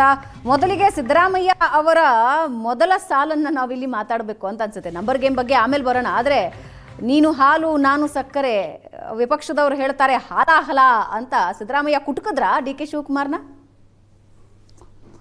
ನೋಡಿ, ರಾಜಕಾರಣದಲ್ಲಿ ಸದನದಲ್ಲಿ ಏನು ಮಾತಾಡ್ತಾರೆ, ಪತ್ರಿಕಾಗೋಷ್ಠಿಗಳಲ್ಲಿ ಏನು ಮಾತಾಡ್ತಾರೆ, ಟಿ ವಿ ಮುಂದೆ ಏನು ಮಾತಾಡ್ತಾರೆ, ಪಾಲಿಟಿಕ್ಸ್ ಅದರ ಎಕ್ಸಾಕ್ಟ್ ಅಪೋಸಿಟ್ ನಡೀತಾ ಇರುತ್ತೆ. ಇಲ್ಲಿ ಸಿದ್ದರಾಮಯ್ಯನವರು ಮತ್ತು ಡಿ ಕೆ ಶಿವಕುಮಾರ್ ಹಾಲು ಸಕ್ಕರೆ ಅಂತ ಸಿದ್ದರಾಮಯ್ಯನವರು ಹೇಳಿದರು. ಡಿ ಕೆ ಶಿವಕುಮಾರ್ ಕೂಡ ಮೊದಲು ಸಮಯ ಉತ್ತರ ಕೊಡುತ್ತೆ ಅಂತ ಹೇಳಿದರು. ನಂತರ ಇಲ್ಲ, ನಾವು ಸಿದ್ದರಾಮಯ್ಯನವರು ನಮ್ಮ ಪರವಾಗಿದ್ದಾರೆ ಅಂತ ಅಶೋಕ್ಗೆ ಪ್ರತ್ಯುತ್ತರ ಕೊಡ್ತಕ್ಕಂಥ ಪ್ರಯತ್ನವನ್ನು ಮಾಡಿದರು. ಸದನದಲ್ಲಿ ವಿಪಕ್ಷಗಳು ಕಿಚಾಯಿಸಿದಾಗ ಮುಖ್ಯಮಂತ್ರಿಗಳು ಉಪಮುಖ್ಯಮಂತ್ರಿಗಳು ಒಟ್ಟಿಗೆ ನಿಲ್ಲಲೇಬೇಕಾಗತ್ತೆ. ಒಂದು ಪೊಲಿಟಿಕಲ್ ಪಾರ್ಟಿಯಲ್ಲಿ ಕೆಲಸ ಮಾಡ್ತಿರ್ತಾರೆ, ಒಂದು ಸರ್ಕಾರ ಅದರ ಮೇಲೆ ನಿರ್ಭರವಾಗಿರುತ್ತೆ ಅನ್ನುವ ಕಾರಣಕ್ಕೋಸ್ಕರ. ಆದರೆ ತೆರೆಯ ಹಿಂದೆ ಕಳೆದ 3-4 ತಿಂಗಳಿಂದ ಏನು ನಡೀತಾ ಇದೆ ಅಂತಕ್ಕಂಥದ್ದು ಬಹಳ ಮುಖ್ಯ ಆಗುತ್ತೆ. ಈಗ ಸಿದ್ದರಾಮಯ್ಯನವ್ರು ಹೇಳಿದ ತಕ್ಷಣ ಹಾಲು ಸಕ್ಕರೆಯ ಒಂದು ರೀತಿಯಲ್ಲಿ ಹಾಲು ಸಕ್ಕರೆ, ಬಟ್ ಸಕ್ಕರೆ ಜಾಸ್ತಿ ಇದೆಯಾ, ಸಕ್ಕರೆ ಕಡಿಮೆ ಇದೆಯಾ? ಅಂತಾರಲ್ಲ, ಅಲ್ಲ, ಹಾಲಲ್ಲಿ ನೀರು ಜಾಸ್ತಿ ಇದೆಯಾ, ಹಾಲಿನ ಪ್ರಮಾಣ ಜಾಸ್ತಿ ಇದೆಯಾ, ಸಕ್ಕರೆ ಕಡಿಮೆ ಇದೆಯಾ, ಸಕ್ಕರೆಯ ಪ್ರಮಾಣ ಜಾಸ್ತಿ ಇದೆಯಾ, ಇವೆಲ್ಲವೂ ಕೂಡ ನೀವು ಹಾಲು ಕುಡಿಯುವ ಸಂದರ್ಭದಲ್ಲಿ ನಿಮ್ಗೆ ಅನುಭವಕ್ಕೆ ಬರ್ತಿರ್ತಕ್ಕಂಥ ಸಂಗತಿಗಳು. ಹೀಗಾಗಿ ನೋಡಿ, ಸಿದ್ದರಾಮಯ್ಯನವರು ಮತ್ತು D K Shivakumar politically very shrewd ಇದ್ದಾರೆ. ಒಂದು ಕಡೆ ಪಾಲಿಟಿಕಲಿ ತುಂಬ ಅಸ್ಟ್ಯೂಟ್ ಕೂಡ ಇದ್ದಾರೆ, ಇನ್ನೊಂದು ಕಡೆ ಪಾಲಿಟಿಕಲಿ ಒಂದು ರೀತಿ ಸ್ಟ್ರಾಟಜಿಕಲ್ ಮೂವ್ಗಳನ್ನು ಇಬ್ಬರು ಕೂಡ ಮಾಡ್ತಾ ಇರ್ತಾರೆ. ಮುಂದಿನ ದಿನಗಳಲ್ಲಿ ಈಗ ಕುರ್ಚಿ ತೆಗೆದುಕೊಳ್ಳೋದು ನಿಶ್ಚಿತವಾಗಿ ಹಲಾಹಲ ಆಗತ್ತಾ ಅಥವಾ ಹಾಲು ಸಕ್ಕರೆ ಇದ್ದಂಗೆ ಅದಲು ಬದಲಾಗತ್ತಾ ಅಂತಕ್ಕಂಥದ್ದು ಕೂಡ ಭಾಳ ಮುಖ್ಯ. ಒಂದು ವೇಳೆ ಹಲಾಹಲ ಆದರೆ ಈ ಸರ್ಕಾರ ಮತ್ತು ಕಾಂಗ್ರೆಸ್ಗೆ 2028ರಲ್ಲಿ ಬಹಳ ಕಷ್ಟ ಆಗುತ್ತೆ. ಒಂದು ರೀತಿ ಹಾಲು ಸಕ್ಕರೆಯ ರೀತಿಯಲ್ಲಿ ಜೊತೆಗೆ ಕೆಲಸ ಮಾಡಿ ಅಧಿಕಾರವನ್ನು ಬಿಟ್ಟುಕೊಡೋದು ಅಥವಾ ಅಧಿಕಾರವನ್ನು ಬಿಟ್ಟುಕೊಡದೇ ಇರುವ ತೀರ್ಮಾನವನ್ನು ಯಾಕೆಂದರೆ ನೋಡಿ, ಇದರಲ್ಲಿ ಇದೆ, ಒಂದು ರೀತಿ ಎರಡೆಲಗಿನ ಕತ್ತಿ ಇದು. ಸಿದ್ದರಾಮಯ್ಯನವರು ಅಧಿಕಾರದಲ್ಲಿ ಕೂತಿದ್ದಾರೆ, ಡಿ ಕೆ ಶಿವಕುಮಾರ್ ರೆಬೆಲ್ ಆಗಿ ಪರಿವರ್ತಿತವಾದರೂ ಕೂಡ ಪಕ್ಷಕ್ಕೆ ಸರ್ಕಾರಕ್ಕೆ ಮುಜುಗರ. ಸಿದ್ದರಾಮಯ್ಯನವರನ್ನು ತೆಗೆಯುವ ಹೋಗಿ ಡಿ ಕೆ ಶಿವಕುಮಾರ್ ಕುಳಿತುಕೊಳ್ಳಿಕ್ಕೆ ಹೋಗಿ ಸಿದ್ದರಾಮಯ್ಯನವರು ಏನಾದರೂ ರೆಬೆಲ್ ಆದರೆ ಅದು ಕೂಡ ಪಕ್ಷಕ್ಕೆ ಮತ್ತು ಸರ್ಕಾರಕ್ಕೆ ಮುಜುಗರ. ಇದೇ ಕಾರಣದಿಂದ ಕಾಂಗ್ರೆಸ್ ಹೈಕಮಾಂಡ್ ತುಂಬ ಶಾಂತ ರೀತಿಯಲ್ಲಿ ಸಮಯವನ್ನು ತೆಗೆದುಕೊಂಡು ಸಮಯವನ್ನು ದೂಡ್ತಾನೂ ಇದೆ. ಒಂದು ರೀತಿಯಲ್ಲಿ ನನಗನ್ಸುತ್ತೆ ನೋಡಿ, ಸದನದಲ್ಲಿ ಸಿದ್ದರಾಮಯ್ಯನವರು ಡಿ ಕೆ ಶಿವಕುಮಾರ್ ಒಂದಾಗಿ ಮಾತನಾಡಿದ್ದಾರೆ, ಹಿಂದೆ ಕೂಡ ಒಂದಾಗಿ ಮಾತಾಡಿದ್ದಾರೆ. ಸಿದ್ದರಾಮೋತ್ಸವದಲ್ಲಿ ರಾಹುಲ್ ಗಾಂಧಿ ಹೇಳಿದರು ಒಬ್ಬರನ್ನೊಬ್ಬರು ಗಟ್ಟಿಯಾಗಿ ಅಪ್ಕೊಳ್ಳಿ ಅಂತ. ಇಬ್ಬರು ಅಪ್ಪಿಕೊಂಡು ಇದ್ದಾರೆ, ಸರ್ಕಾರವನ್ನು ತಂದಿದ್ದಾರೆ. 32 ತಿಂಗಳ ಕಾಲ ಸರ್ಕಾರ ತುಂಬ ಸುಗಮವಾಗಿ ಕೂಡ ನಡೀತಾ ಇದೆ. ಪಾಲಿಟಿಕ್ಸ್ನಲ್ಲಿ ಈ ಪೈಪೋಟಿ ಸರ್ವೇ ಸಾಮಾನ್ಯ, ಯಾವುದೇ ರಾಜಕೀಯ ಪಕ್ಷದಲ್ಲಿ ಈ ಪೈಪೋಟಿಗಳು ಇದ್ದೇ ಇರ್ತವೆ. ಬಟ್ ಸಿದ್ದರಾಮಯ್ಯನವರು ಡಿ ಕೆ ಶಿವಕುಮಾರ್ ಪೂರ್ತಿಯಾಗಿ ಒಂದಾಗಿದ್ದಾರಾ ಹಾಲು ಸಕ್ಕರೆಯ ರೀತಿಯಲ್ಲಿ? ಆ ರೀತಿ ಕಾಣ್ತಾ ಇಲ್ಲ. ಮಾತಲ್ಲಿ ಬರ್ತಾ ಇದೆ ಹಾಲು ಸಕ್ಕರೆ, ಆ ರೀತಿ ಕಾಣ್ತಾ ಇಲ್ಲ. ಅದರರ್ಥ ಪೂರ್ತಿ ಹಲಾಹಲದ ಸ್ಥಿತಿಗೆ ಹೋಗಿಬಿಟ್ಟಿದ್ದಾರಾ? ಅದು ಕೂಡ ಸದ್ಯದ ಮಟ್ಟಿಗೆ ಕಾಣ್ತಾ ಇಲ್ಲ. ಡಿ ಕೆ ಶಿವಕುಮಾರ್ 2 ಹೆಜ್ಜೆ ಮುಂದೆ ಹೋಗ್ತಾರೆ, 4 ಹೆಜ್ಜೆ ಹಿಂದೆ ಬರ್ತಾ ಇದ್ದಾರೆ. ಸದನದಲ್ಲಿ ಕಾಣಿಸ್ಕೊಂಡಿರಲಿಲ್ಲ ಇಷ್ಟು ದಿನಗಳ ಕಾಲ. ಕನಕೋತ್ಸವದಲ್ಲಿ ತುಂಬ ಆ್ಯಕ್ಟಿವ್ ಆಗಿದ್ದರು. ಈ ಸೆಷನ್ ಮುಗಿದ ತಕ್ಷಣ ಡಿ ಕೆ ಶಿವಕುಮಾರ್ ವಾಪಸ್ ದಿಲ್ಲಿಗೆ ಹೋಗ್ತಾರೆ ಅಂತಕ್ಕಂಥ ಸುದ್ದಿಗಳಿವೆ. ಹೀಗಾಗಿ ನೋಡಿ, ಒಂದು ಸ್ಪಷ್ಟ, ಡಿ ಕೆ ಶಿವಕುಮಾರ್ ಮುಖ್ಯಮಂತ್ರಿ ಆಗಲಿಕ್ಕೆ ಸತತ ಪ್ರಯತ್ನವನ್ನು ನಡೆಸ್ತಿದ್ದಾರೆ. ಸಿದ್ದರಾಮಯ್ಯನವರು ಡಿ ಕೆ ಶಿವಕುಮಾರ್ ಮುಖ್ಯಮಂತ್ರಿ ಆಗಲಿಕ್ಕೆ ಅವಕಾಶ ಕೊಡಬಾರ್ದು, ನಾನೇ 28ರವರೆಗೆ ಕೂರಬೇಕು ಅನ್ನೋದಕ್ಕೋಸ್ಕರ ಸತತ ಪ್ರಯತ್ನ ನಡೆಸಿದ್ದಾರೆ. ಉಳಿದದ್ದೆಲ್ಲ ಮಾತು, ಬಾತೇ ಹೇ ಬಾತೋಂ ಕಾ ಕ್ಯಾ. ಎಸ್ ಪ್ರಶಾಂತ್, ಮುಂದಕ್ಕೆ ಬಜೆಟ್ ಇದೆ, ಅದಾದ್ಮೇಲೆ ಸ್ಥಳೀಯ ಸಂಸ್ಥೆಗಳ ಚುನಾವಣೆ ಇದೆ, ಇದೆಲ್ಲದರ ಮಧ್ಯೆ ಪಂಚರಾಜ್ಯಗಳ ಎಲೆಕ್ಷನ್ ಇದೆ. ಆದರೆ ಡಿ ಕೆ ಶಿ ಏನು ಪ್ರಯತ್ನಗಳು ಮಾಡ್ತಾ ಇದ್ದಾರೆ? ಹೈಕಮಾಂಡ್ ಹೋಗಿ ಭೇಟಿ ಆಗೋದಕ್ಕೆ ಪ್ರಯತ್ನ ಪಟ್ಟರು, ಅದಾಗಲಿಲ್ಲ. ಕನಕೋತ್ಸವದಲ್ಲಿ ಶಾಸಕರನ್ನ ಸೆಳೆಯೋ ಪ್ರಯತ್ನ ಪಡ್ತಾ ಇದ್ದಾರೆ. ಈ ವರ್ಷದ ಸಿಚುವೇಶನ್ ಹೇಗಿರುತ್ತೆ? ಡಿ ಕೆ ಶಿವಕುಮಾರ್ ಅವರ ಪ್ರಯತ್ನಕ್ಕೆ ಫಲ ಸಿಗೋ ಸಾಧ್ಯತೆಗಳು ಕಡಿಮೆ ಅಂತ ಸಿದ್ದರಾಮಯ್ಯ ಬಣ ಹೇಳ್ತಾ ಇದೆ. ನೀವು ಕ್ರಿಕೆಟ್, ಹಳೆಯ ಟೆಸ್ಟ್ ಕ್ರಿಕೆಟ್ ಮ್ಯಾಚ್ಗಳನ್ನು ನೋಡಿದ್ರೆ ತುಂಬ 100ಕ್ಕಿಂತ 120, 130 ವೇಗದಲ್ಲಿ ಹಿಂದೆ ವೆಸ್ಟ್ ಇಂಡೀಸ್ ಬೌಲರ್ಸ್ಗಳು ಬ್ಯಾಟ್ ಮಾಡ್ತಾಯಿದ್ರು. ಟು ಫ್ರಸ್ಟ್ರೇಟ್ ದಮ್ ಬ್ಯಾಟ್ಸ್ಮನ್ ಯಾವಾಗಲೂ ಅದನ್ನು ಪ್ಲೇ ಮಾಡ್ತಾಯಿದ್ರು. ಶಾರ್ಟ್ ಹೊಡಿಲಿಕ್ಕೆ ಹೋಗ್ತಾ ಇರಲಿಲ್ಲ. ಅಂದರೆ ತುಂಬ ಸ್ಪೀಡ್ ಹೊಡೆದಾಗ ಪ್ಲೇ ಮಾಡ್ತಾಯಿದ್ರು. ಅದು ಎದುರುಗಡೆ ಇರುವ ಬೌಲರ್ಗೆ ಫ್ರಸ್ಟ್ರೇಟ್ ಮಾಡುತ್ತೆ. ಪ್ರಾಯಶಃ ಸಿದ್ದರಾಮಯ್ಯನವರ ಸ್ಟ್ರಾಟಜಿ ನೀವು ತೆಗೆದು ನೋಡಿ, ನವೆಂಬರ್ನಿಂದ ಡಿ ಕೆ ಶಿವಕುಮಾರ್ ವೇಗವಾಗಿ ಬಂದು ಬೌಲಿಂಗ್ ಮಾಡ್ತಕ್ಕಂಥ ಪ್ರಯತ್ನ ಮಾಡ್ತಿದ್ದಾರೆ. ಔಟ್ ಮಾಡಬೇಕು, ನಾನು ಹೋಗಿ ಬ್ಯಾಟಿಂಗ್ ಆಡಬೇಕು ಅಂತ. ಬಟ್ ಸಿದ್ದರಾಮಯ್ಯನವರು ಅದಕ್ಕೆ ಅವಕಾಶವನ್ನು ಕೊಡ್ತಾ ಇಲ್ಲ. ಮೊದಲಿಗೇನು ಬಂತು, ನವೆಂಬರ್ 20 ಆದ ತಕ್ಷಣ ಸೆಷನ್ ಬಂತು. ಚಳಿಗಾಲದ ಅಧಿವೇಶನ ಡಿಸೆಂಬರ್ 1ರಿಂದ 19ರವರೆಗೆ ಬೆಳಗಾವಿನಲ್ಲಿ ನಡೀತು. ಅದಾದಮೇಲೆ ಶೂನ್ಯ ಮಾಸ ಬಂತು. ಜನವರಿ 14ರವರೆಗೆ ಏನೂ ಆಗಲಿಲ್ಲ. ಅದರ ಮುಂಚೆ ದೇವರಾಜ ಅರಸರ ಒಂದು ರೆಕಾರ್ಡ್ನ ಪ್ರಶ್ನೆ ಬಂತು. ಅದಾದಮೇಲೆ ತಕ್ಷಣಕ್ಕೆ ಇಲ್ಲ ಬಜೆಟ್ ಅಧಿವೇಶನದ ತಯಾರಿ ಅಂತಕ್ಕಂಥ ವಿಷಯ ಬಂತು. ಬಜೆಟ್ ಅಧಿವೇಶನದ ತಯಾರಿ ಶುರು ಮಾಡಿದ ನಂತರ ಅಂದರೆ ಈಗ ನೋಡಿ 22ರಿಂದ ಏನು ಅಧಿವೇಶನ ಕರೆಯಲಾಗಿದೆ, ರಾಜ್ಯಪಾಲರ ಒಟ್ಟಾರೆ ಒಂದು ಭಾಷಣದ ತಿಕ್ಕಾಟ ಏನಿತ್ತು ಅದು ತಂದಿದ್ದೇ ಕಾಂಗ್ರೆಸ್ನ ಆಂತರಿಕ ಜಗಳದ ಕಾರಣದಿಂದ. ಅಂದರೆ ಡಿ ಕೆ ಶಿವಕುಮಾರ್ಗೆ ಒಂದು ಡಿಸ್ಟ್ರಾಕ್ಷನ್ ಮಾಡಬೇಕು ಈಗ, ಯಾಕಂದರೆ ಅಧಿವೇಶನ ಅಂದ ತಕ್ಷಣ ಹೈಕಮಾಂಡ್ ಏನು ಹೇಳುತ್ತೆ ಈಗೇನು ಚರ್ಚೆ ಇಲ್ಲ ಅಂತಕ್ಕಂಥದ್ದು. ಸೊ ಅಧಿವೇಶನದಲ್ಲಿ ನಂತರ ಏನಾಯಿತು, ರಾಜ್ಯ ಮತ್ತು ಕೇಂದ್ರದ ತಿಕ್ಕಾಟದ ಪರಿಸ್ಥಿತಿ ಬಂತು. ರಾಜ್ಯಪಾಲರ ಭಾಷಣದ ಪ್ರತಿಯನ್ನು ನೋಡಿದಾಗಲೇ ಗೊತ್ತಾಗಿತ್ತು ಈ ತಿಕ್ಕಾಟ ರಾಜ್ಯ ಸರ್ಕಾರಕ್ಕೂ ಬೇಕಿತ್ತು. 2ನೇ ಪ್ಯಾರಾದಲ್ಲೇ ಕೇಂದ್ರದ ವಿರುದ್ಧ ಟೀಕೆ ಟಿಪ್ಪಣಿಗಳು 2ರಿಂದ 11ನೇ ಪ್ಯಾರಾದವರೆಗಿತ್ತು. ಅದರ ಅರ್ಥ ಏನು, ಡಿ ಕೆ ಶಿವಕುಮಾರ್ ಅವ್ರಿಗೆ ಬೇಸರ ಆಗಿತ್ತು, ಅವರು ಡಾವೋಸ್ದಲ್ಲಿ ಕೂತ್ಕೊಂಡ್ರು. ಬಂದ ನಂತರವೂ ಕೂಡ ಅವರು ಸದನಕ್ಕೆ ಜಾಸ್ತಿ ಹೊತ್ತು ಬಂದಿಲ್ಲ. ನಿನ್ನೆ ಆರ್ ಅಶೋಕ್ ಅವರು ಬಂದಿಲ್ಲ ಅನ್ನೋದನ್ನು ಪಿನ್ ಪಾಯಿಂಟ್ ಮಾಡಿದ ಕ್ಷಣ ಇವತ್ತು ಅವರು ಸದನದಲ್ಲಿದ್ದಾರೆ. ಅಲ್ಲಿ ಸಿದ್ದರಾಮಯ್ಯನವರು ಹೇಳ್ತಿದ್ದಾರೆ ನಾವು ಹಾಲು ಸಕ್ಕರೆ ಅಂತಕ್ಕಂಥದ್ದನ್ನು. ಇದಾದಮೇಲೆ ಮಾರ್ಚ್ 8 ಬಹುಶಃ 7ನೇ ತಾರೀಕು 8ನೇ ತಾರೀಕು ಬಜೆಟ್ ರಾಜ್ಯದ ಬಜೆಟ್ ಮಂಡನೆ ಆಗುತ್ತೆ, 28ರವರೆಗೆ ಏನಾಗಲ್ಲ. ಅಷ್ಟರಲ್ಲಿ ನನಗನ್ನಿಸುವ ಪ್ರಕಾರ ಸಿದ್ದರಾಮಯ್ಯನವ್ರ ಹತ್ರ ಇನ್ನೊಂದು ಅಸ್ತ್ರ ರೆಡಿ ಇದೆ, ಅದು ಜಾತಿ ಗಣತಿ. ಸಾಮಾಜಿಕ ಆರ್ಥಿಕ ಸರ್ವೇಕ್ಷಣೆ ಬರುತ್ತೆ, ಆ ಸರ್ವೇಕ್ಷಣೆ ಒಂದು ಹೊಸ ಚರ್ಚೆಯನ್ನು ಹುಟ್ಟುಹಾಕ್ಬೋದು. ಹಿಂದುಳಿದ ವರ್ಸಸ್ ತಥಾಕಥಿತ ಮೇಲ್ಜಾತಿಗಳ ನಡುವಿನ ಒಂದು ಮೀಸಲಾತಿಯ ಸಂಘರ್ಷ ಅಥವಾ ಎಷ್ಟು ನಂಬರ್ಸ್ ಏನಿದೆ ಅನ್ನೋದನ್ನು ಡಿರೈವ್ ಮಾಡುವ ವಿಧಾನದ ಕುರಿತಂತೆ ಒಂದು ಸಂಘರ್ಷ ಏರ್ಪಡ್ಬೋದು. ಅದಾದಮೇಲೆ ನಿಮಗೆ ಬೆಂಗಳೂರು ಮಹಾನಗರ ಪಾಲಿಕೆ ಚುನಾವಣೆ ಮಾಡಬೇಕು, ಸುಪ್ರೀಂ ಕೋರ್ಟ್ ತೀರ್ಮಾನದಂತೆ.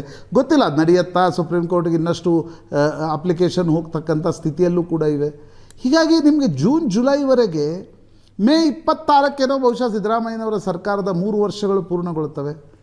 ನೀವು 3 ವರ್ಷ ಆಗಿ 6 ತಿಂಗಳಾದಮೇಲೆ ಅಧಿಕಾರವನ್ನು ಬಿಟ್ಟುಕೊಡ್ಲಿಕ್ಕೆ ಅಂದರೆ who will be ready to take the power, that is also a question. ಹೀಗಾಗಿ ನನಗನ್ಸುತ್ತೆ ಡಿ ಕೆ ಶಿವಕುಮಾರ್ ನವೆಂಬರ್ನಲ್ಲಿ ವೇಗದಲ್ಲಿದ್ದರು. ಅವ್ರಿಗೆ ರಣದೀಪ್ ಸಿಂಗ್ ಸುರ್ಜೇವಾಲಾ ಬಹಳಷ್ಟು ಸಪೋರ್ಟ್ ಮಾಡ್ತಿದ್ದಾರೆ ಅನ್ನುವ ಕಾರಣಕ್ಕೋಸ್ಕರ ಇಲ್ಲಿ ನೋಡಿ, ಇಲ್ಲಿ ಬರೀ ಸಿದ್ದರಾಮಯ್ಯ ಡಿ ಕೆ ಶಿವಕುಮಾರ್ ತಿಕ್ಕಾಟ ಇಲ್ಲ. ಇಲ್ಲಿ ಡಿ ಕೆ ಶಿವಕುಮಾರ್ ವೇಣುಗೋಪಾಲ್ ಮೇಲೆ ದೂರನ್ನು ಕೊಡ್ತಾ ಇದ್ದಾರೆ, ಸಿದ್ದರಾಮಯ್ಯನವರು ರಣದೀಪ್ ಸುರ್ಜೇವಾಲಾ ಮೇಲೆ ದೂರನ್ನು ಕೊಡ್ತಾ ಇದ್ದಾರೆ. ಅಂದರೆ ಹೈಕಮಾಂಡ್ನಿಂದ ಯಾರಿಬ್ಬರು ಕರ್ನಾಟಕವನ್ನು ನಿಯಂತ್ರಿಸಬೇಕು ಅವರು ಒಬ್ಬೊಬ್ಬರ ಜೊತೆ ನಿಂತಂತೆ ಕಾಂಗ್ರೆಸ್ನ ಆಂತರಿಕ ವಲಯಗಳು ಇದನ್ನು ಹೇಳ್ತಾ ಇವೆ. ಅದರ ಅರ್ಥ ಏನು, ಫೈಟ್ ಈಸ್ ವೆರಿ ಡೀಪ್. ಆ ಡೀಪ್ ಫೈಟ್ನಲ್ಲಿ ಕೊನೆಗೆ ಯಾರನ್ನು ಚಿತ್ ಮಾಡ್ತಾರೆ, ಅದು ಹಾಲು ಸಕ್ಕರೆ ಹಾಲನ್ನು ಚಿತ್ ಮಾಡುತ್ತಾ, ಹಾಲು ಸಕ್ಕರೆಯನ್ನು ಚಿತ್ ಮಾಡುತ್ತಾ, that is interesting to see. Confident group ಮಾಲೀಕ ಸಿಜೆ ರಾಯ್ ಆತ್ಮಹತ್ಯೆ ಪ್ರಕರಣ ಸಂಬಂಧ ಐಟಿ ದಾಳಿ ನಡೆಯುವಾಗಲೇ ಉದ್ಯಮಿ ಸಿಜೆ ರಾಯ್ ಆತ್ಮಹತ್ಯೆ ಮಾಡಿಕೊಂಡಿದ್ದರು. ಸಿಜೆ ರಾಯ್ ಆತ್ಮಹತ್ಯೆ ವಿಚಾರದಲ್ಲಿ ಈಗ ರಾಜಕೀಯ ವಾಕ್ಸಮರ ಶುರುವಾಗಿದೆ. ರಾಯ್ ಆತ್ಮಹತ್ಯೆಗೆ ಐಟಿ ಅಧಿಕಾರಿಗಳ ಕಿರುಕುಳವೇ ಕಾರಣ, ಕೇಂದ್ರದಿಂದ ತನಿಖಾ ಸಂಸ್ಥೆ ದುರ್ಬಳಕೆ ಅಂತ ಕಾಂಗ್ರೆಸ್ ವಾಗ್ದಾಳಿ ನಡೆಸ್ತಾ ಇದೆ. ಐಟಿ ಕಿರುಕುಳದಿಂದಲೇ ಆತ್ಮಹತ್ಯೆ ಅಂತ ಕಾಂಗ್ರೆಸ್ ನಾಯಕರು ಆರೋಪ ಮಾಡ್ತಾ ಇದ್ದಾರೆ. ತನಿಖಾ ಸಂಸ್ಥೆಗಳ ದುರುಪಯೋಗ ಅಂತ ಕಾಂಗ್ರೆಸ್ ಸಚಿವರು ಹೇಳ್ತಾ ಇದ್ದಾರೆ. ಐಟಿ ಅಧಿಕಾರಿಗಳನ್ನ ತನಿಖೆಗೆ ಒಳಪಡಿಸಬೇಕು ಅಂತ ವಾಗ್ದಾಳಿ ನಡೆಸಿದ್ದಾರೆ. ನಮಗೆ ದೆಹಲಿಯಿಂದ ಕೂಡ ನಮಗೆ ವರದಿ ಕೇಳಿದ್ದಾರೆ. ನಾವು ಇದನ್ನು ತನಿಖೆ ಮಾಡಿ ಇದನ್ನು ಜನರಿಗೆ ಏನು ನ್ಯಾಯ ಏನಿದೆ, ಏನು ಸತ್ಯ ಏನಿದೆ ಅನ್ನೋದನ್ನು ತಿಳಿಸುವಂಥ ಕೆಲಸವನ್ನು ಖಂಡಿತ ನಮ್ಮ ಸರ್ಕಾರ ಮಾಡ್ತದೆ.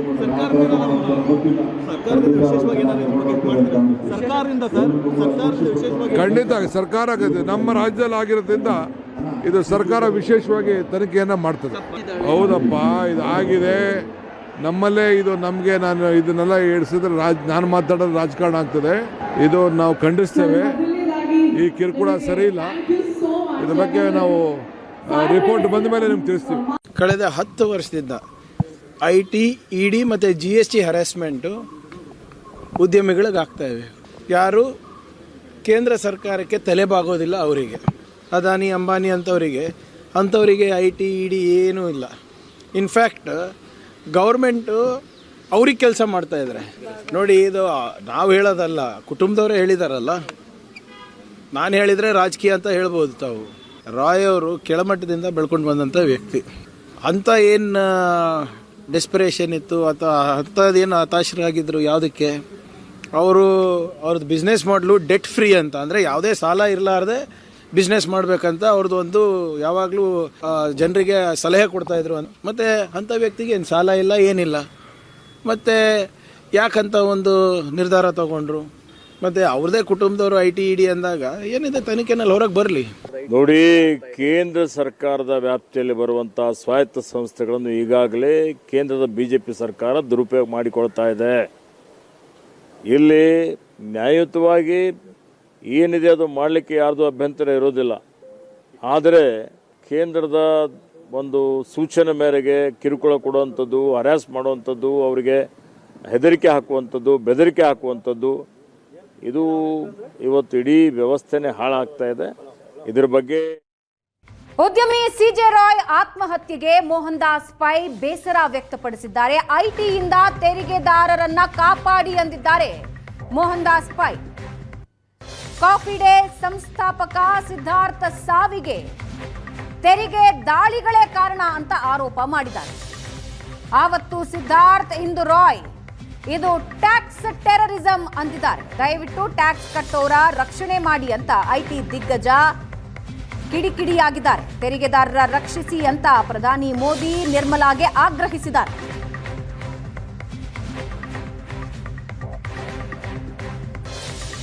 ಡಾಕ್ಟರ್ CJ ರಾಯ್ ಪ್ರಕರಣದ ಬಗ್ಗೆ ಪಾರದರ್ಶಕ ತನಿಖೆ ಮಾಡಿ.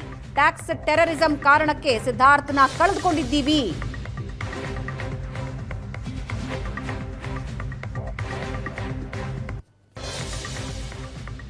ಉದ್ಯಮಿ CJ ರಾಯ್ ಆತ್ಮಹತ್ಯೆಗೆ ಟ್ಯಾಕ್ಸ್ ಟೆರರಿಸಂ ಕಾರಣ. ಉದ್ಯಮಿಗಳು ಆತ್ಮಹತ್ಯೆ ಮಾಡಿಕೊಳ್ಳುವಷ್ಟು ಟಾರ್ಚರ್ ಕೊಡ್ತಾರೆ ಅಂತ ಏಷ್ಯಾನೆಟ್ ಸುವರ್ಣ ನ್ಯೂಸ್ಗೆ IT ಉದ್ಯಮಿ ಮೋಹನ್ ದಾಸ್ ಪೈ ಹೇಳಿಕೆ ನೀಡಿದ್ದಾರೆ. IT ದಾಳಿ ಮಾಡಬೇಕಾದ್ರೆ ಕೋರ್ಟ್ ಅನುಮತಿ ಪಡೆದು ಬರಲಿ. IT ದಾಳಿ ವೇಳೆ ಊಟ ತಿಂಡಿ ಮಾಡೋದಕ್ಕೂ ಅವಕಾಶ ಕೊಡೋದಿಲ್ಲ. IT ಅಧಿಕಾರಿಗಳ ವರ್ತನೆ ಬಗ್ಗೆ ಕೇಂದ್ರದ ಗಮನಕ್ಕೂ ತರಲಾಗಿದೆ.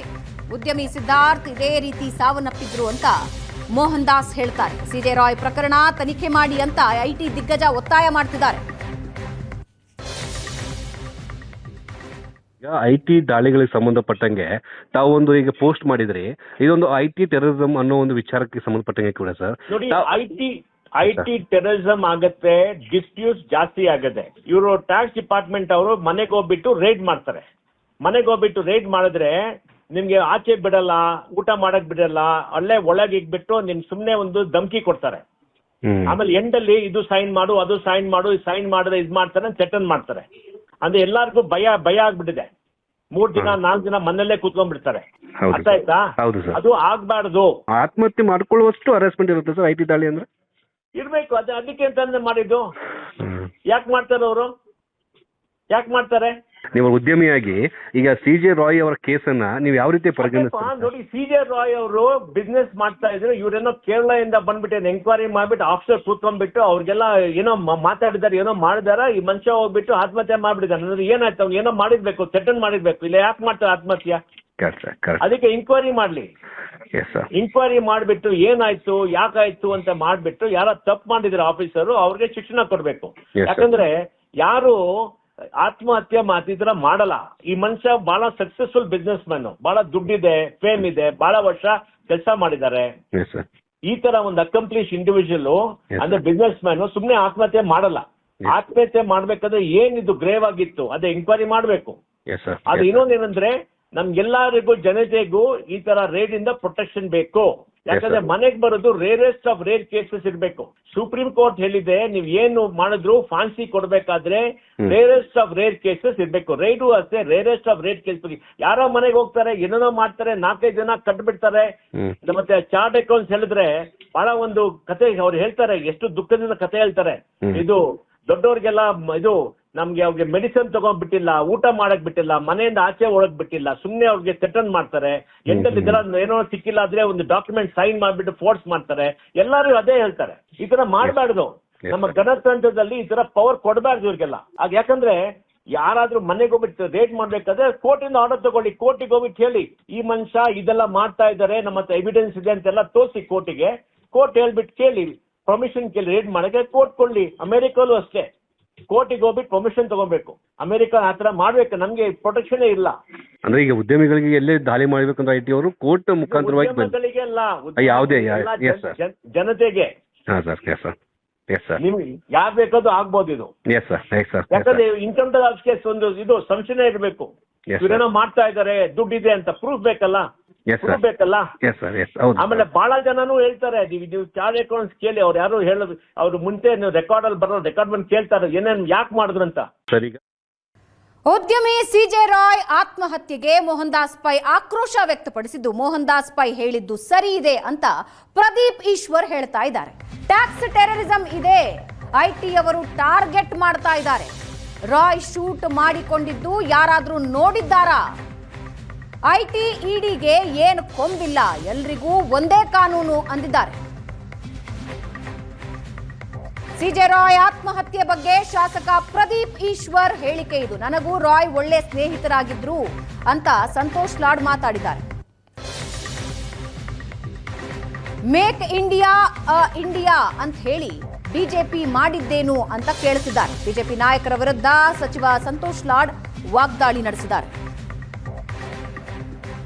ದಾಸ್ ಪೈ ಅವ್ರ ಸ್ಟೇಟ್ಮೆಂಟ್ನ ನಾನು ಸಮರ್ಥಿಸ್ತೀನಿ. ಟ್ಯಾಕ್ಸ್ ಟೆರರಿಸಮ್ ಇದೆ, IT ಅವರು ಟಾರ್ಗೆಟ್ ಮಾಡ್ತಿದ್ದಾರೆ. ಏನು IT ಅವ್ನಿಗೇನು ಕೊಂಬುಗಳಿಲ್ಲ ಅಲ್ಲ ಸರ್.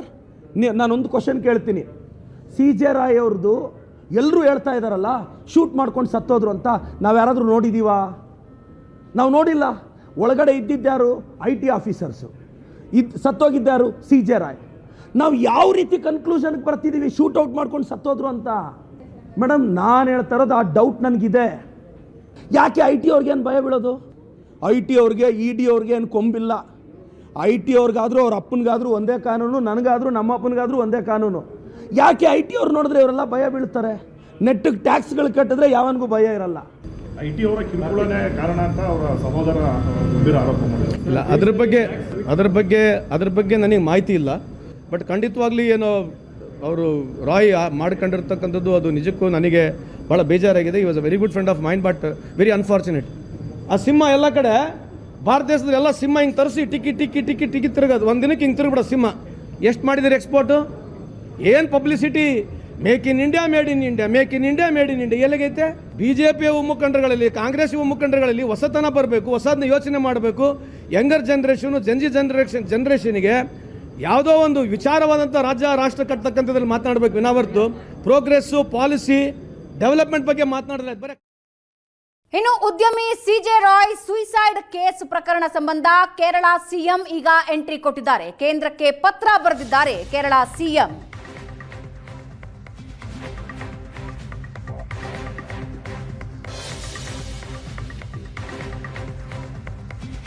ನ್ಯಾಯಾಂಗ ತನಿಖೆಯಾಗಬೇಕು ಅಂದಿದ್ದಾರೆ.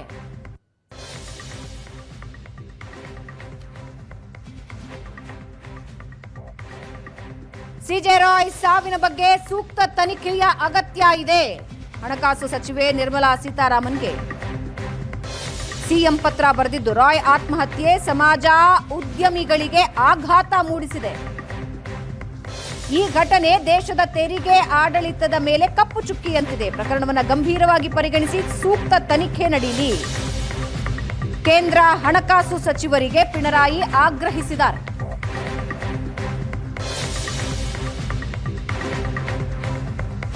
ನ್ಯಾಯಾಂಗ ತನಿಖೆಯಾಗಬೇಕು ಅಂತ ಕೇರಳ CM ಆಗ್ರಹಿಸಿದ್ದಾರೆ.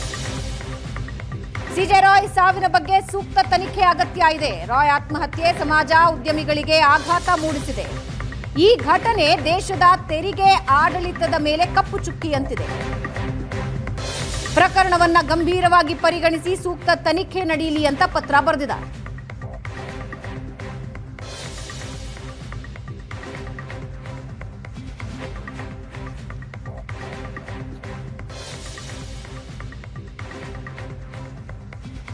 ರಾಜಕೀಯ ವಿಶ್ಲೇಷಕರಾದ ಪ್ರಶಾಂತ್ ನಾತು ನಮ್ಮೊಂದಿಗೆ ಲೈವ್ ನಲ್ಲಿದ್ದಾರೆ. ಪ್ರಶಾಂತ್, ಮೋಹನ್ ದಾಸ್ ಪೈ ಅವರು ಒಂದು ಆತಂಕ ವ್ಯಕ್ತಪಡಿಸ್ತಾರೆ. ಟ್ಯಾಕ್ಸ್ ಟೆರರಿಸಂ ಅಂತ ಕೂಡ ಮಾತನಾಡ್ತಾರೆ. ಅದು ರಾಜಕೀಯವಾಗಿ ಈಗ ಎಂಟ್ರಿ ಆಗಿದೆ. ರಾಜಕೀಯ ನಾಯಕರು ಹೇಳಿಕೆಗಳನ್ನ ಕೊಡ್ತಾ ಇದ್ದಾರೆ. ಈ ಪ್ರಕರಣದ ಬಗ್ಗೆ ಸದ್ಯಕ್ಕೆ ನಡೀತಾ ಇರೋ ಡೆವಲಪ್ಮೆಂಟ್ ಅಂಡ್ ಮೋಹನ್ ದಾಸ್ ಪೈ ಅವರ ಹೇಳಿಕೆ ಬಗ್ಗೆ ಏನು ಹೇಳ್ತೀರಿ? ನೋಡಿ, ಕಳೆದ 10-11 ವರ್ಷಗಳಲ್ಲಿ ನರೇಂದ್ರ ಮೋದಿ ಸರ್ಕಾರ ಬಂದ ನಂತರ ವಿಪಕ್ಷಗಳಲ್ಲಿರತಕ್ಕಂಥ ಸರ್ಕಾರಗಳ ರಾಜಕೀಯ ನಾಯಕರಿಗೆ IT ಮತ್ತು EDಯನ್ನು CBIಯನ್ನು ಕಾಲಕಾಲಕ್ಕೆ ಬಳಸಲಾಗಿದೆ ಅಂತಕ್ಕಂಥ ಆರೋಪದಲ್ಲಿ ತಥ್ಯಗಳಿವೆ, ಅದರಲ್ಲಿ ಏನು ಪ್ರಶ್ನೆ ಇಲ್ಲ.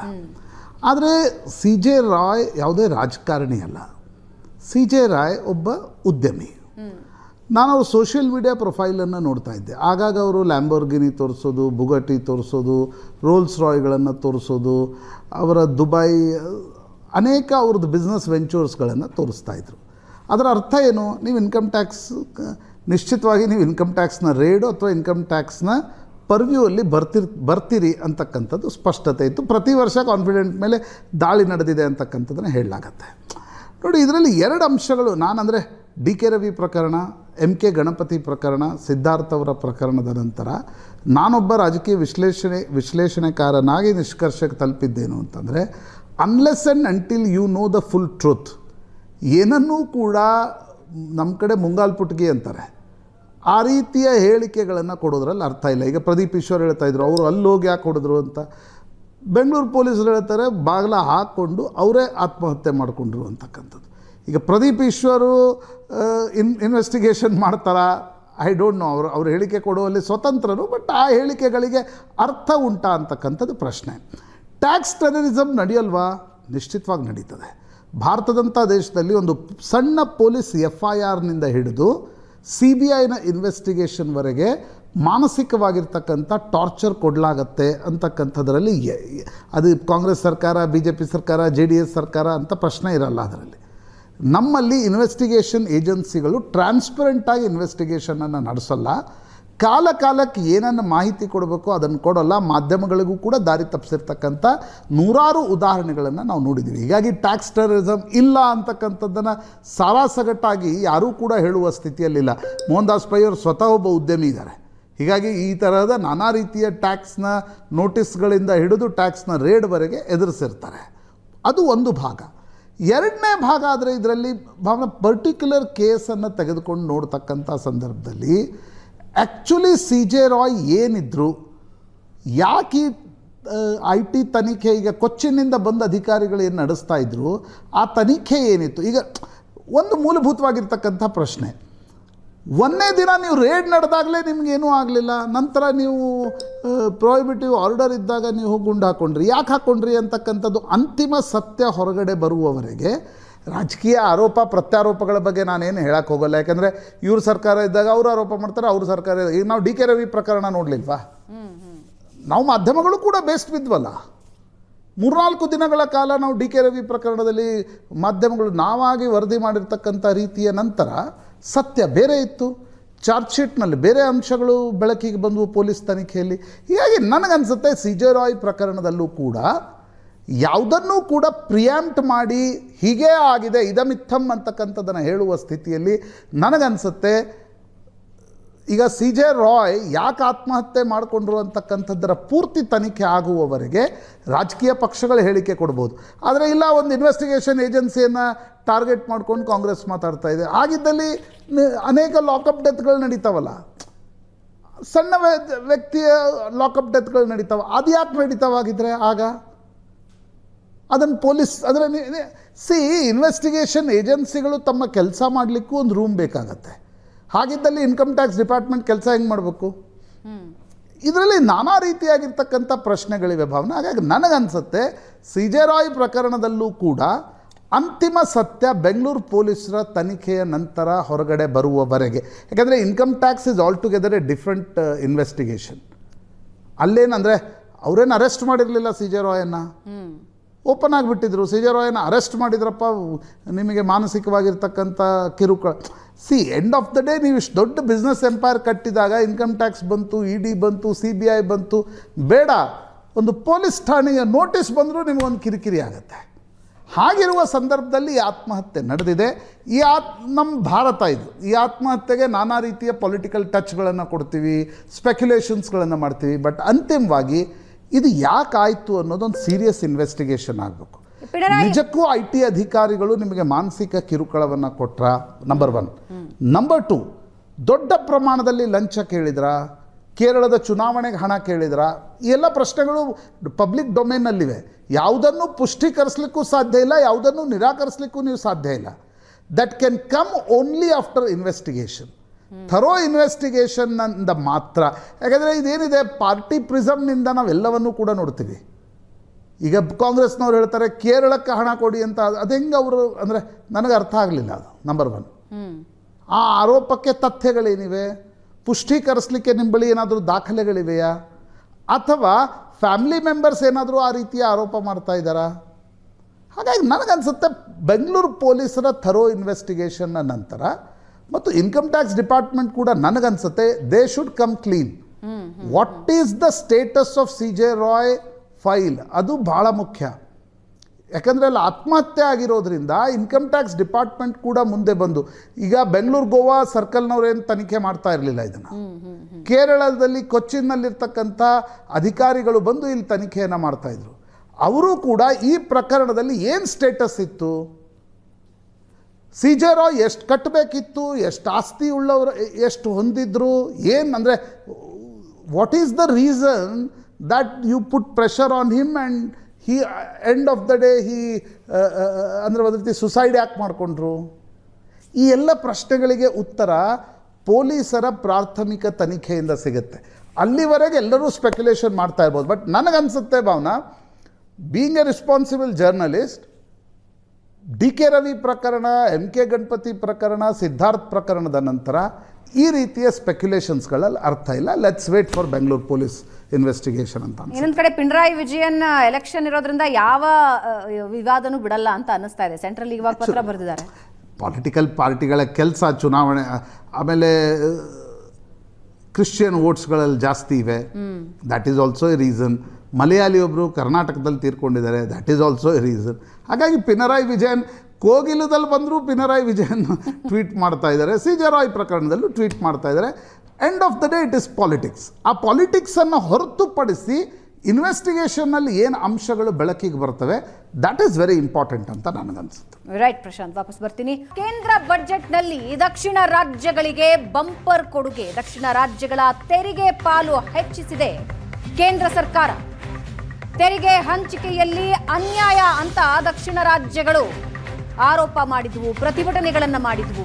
16ನೇ ಹಣಕಾಸು ಆಯೋಗದಲ್ಲಿ ದಕ್ಷಿಣಕ್ಕೆ ಹೆಚ್ಚಿನ ಪಾಲು ನೀಡಿದೆ. ದಕ್ಷಿಣ ಭಾರತದ ರಾಜ್ಯಗಳ ಪೈಕಿ ಕರ್ನಾಟಕಕ್ಕೆ ಹೆಚ್ಚು ಲಾಭ. ರಾಜ್ಯದ ತೆರಿಗೆ ಪಾಲು ಶೇಕಡ 3.64ರಿಂದ ಶೇಕಡ 4.13ಕ್ಕೆ ಹೆಚ್ಚಳ ಆಗಿದೆ. ಕಳೆದ ಬಾರಿಗಿಂತ ರಾಜ್ಯಕ್ಕೆ 7,387 ಕೋಟಿ ಹೆಚ್ಚು ಪಾಲು. ಇನ್ನು ಪಕ್ಕದ ಕೇರಳಗೂ ಕೂಡ ತೆರಿಗೆ ಹಂಚಿಕೆಯಲ್ಲಿ ಭಾರಿ ಬದಲಾವಣೆಯಾಗಿದೆ. ಕಳೆದ ಬಾರಿಗಿಂತ ಕೇರಳಕ್ಕೆ 6,975 ಕೋಟಿ ಹೆಚ್ಚು ಅನುದಾನ ಕೊಟ್ಟಿದೆ. 15ನೇ ಹಣಕಾಸು ಆಯೋಗ ಮತ್ತು 16ನೇ ಹಣಕಾಸು ಆಯೋಗ ಎರಡೂ ನಮ್ಮ ಸ್ಕ್ರೀನ್ನಲ್ಲಿ ನೀವು ನೋಡ್ತಾ ಇದ್ದೀರಾ. ಆಗಿರುವ ಬದಲಾವಣೆ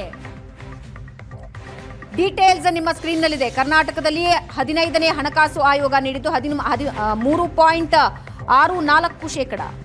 16ನೇ ಹಣಕಾಸು ಆಯೋಗದಲ್ಲಿ 4.13ಕ್ಕೆ ಹೆಚ್ಚಿಗೆ ಮಾಡಿದ್ದಾರೆ.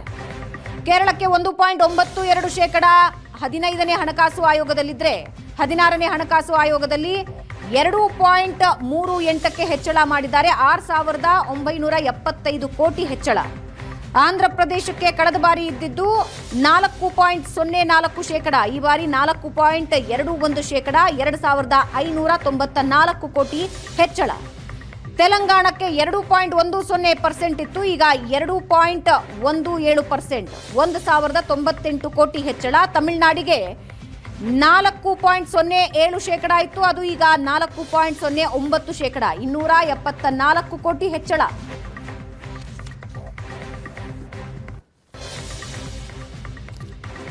ಇನ್ನು ವಿಧಾನಸಭೆಯಲ್ಲಿ ತೆರಿಗೆ ಅನ್ಯಾಯದ ಬಗ್ಗೆ ಸಿಎಂ ಸಿದ್ದರಾಮಯ್ಯ ಪ್ರಸ್ತಾಪ ಮಾಡಿದ್ದಾರೆ. 4.5ರಿಂದ 5 ಲಕ್ಷ ಕೋಟಿ ತೆರಿಗೆ ನಾವು ಕೇಂದ್ರ ಸರ್ಕಾರಕ್ಕೆ ಕೊಡ್ತೀವಿ. 4.5ರಿಂದ 5 ಲಕ್ಷ ಕೋಟಿ ತೆರಿಗೆಯನ್ನ ನಾವು ಕೇಂದ್ರಕ್ಕೆ ಕೊಡ್ತೀವಿ. ನಮಗೆ ಬರೋದು 55-60 ಸಾವಿರ ಕೋಟಿ ಮಾತ್ರ. ಈಗಾಗಲೇ ಜಿಎಸ್ಟಿಯಿಂದ 18ರಿಂದ 20 ಸಾವಿರ ಕೋಟಿ ನಷ್ಟ ಆಗಿದೆ. ಕೇಂದ್ರ ಸರ್ಕಾರ 8 ವರ್ಷ ಜಿಎಸ್ಟಿ ವಸೂಲಿ ಮಾಡಿದೆ. ಕೇಂದ್ರದಿಂದ ತೆರಿಗೆ ಅನ್ಯಾಯದ ವಿರುದ್ಧ ಸಿಎಂ ಸಿದ್ದರಾಮಯ್ಯ ವಾಗ್ದಾಳಿ ನಡೆಸಿದ್ದಾರೆ.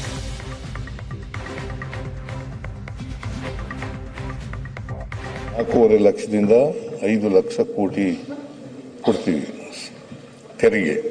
ನಾವು ಬರೋದೆಷ್ಟು 55ರಿಂದ 60 ಸಾವಿರ ಕೋಟಿ ವಾಪಸ್ ಬರೋದು. ನಾವು 4.5 ಲಕ್ಷ ಕೋಟಿಗಿಂತ ಹೆಚ್ಚಾಗಿ ಕೊಟ್ಟರು ಕೂಡ ನಮಗೆ ಬರೋದು ತೆರಿಗೆ ವಾಪಸ್ ಬರೋದು ಎಷ್ಟಪ್ಪ ಅಂತಂದ್ರೆ 55ರಿಂದ 60 ಸಾವಿರ ಕೋಟಿ. ಆಮೇಲೆ GST ಇಂದ